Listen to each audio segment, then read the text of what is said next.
deh, banyak banget di Saka Bangkrut karena ia milih tinggal di Bangunan. Tuh, Dari dunia hiburan. arah bandara macet total coy. Dia sangat happy tinggal di Bangunan.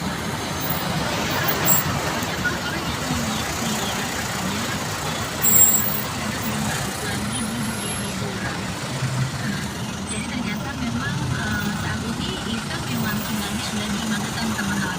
Dia itu membuka warung makan sederhana. Macet total arah bandara. Makanya nah ini semua Pak supirnya pelanggan udah pegal-pegal Pak supir. mendatangkan ke- Pelan-pelan Pak supir. Aku sendiri loh Jangan yang ngebut Pak masak. supir ya. Lauknya kan cuma digoreng doang. Kucingnya terletak sama-sama. Jadi memang Supirnya ngalamun wae eta tah. sendiri.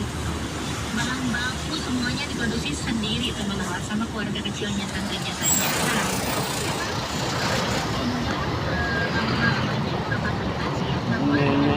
Nih.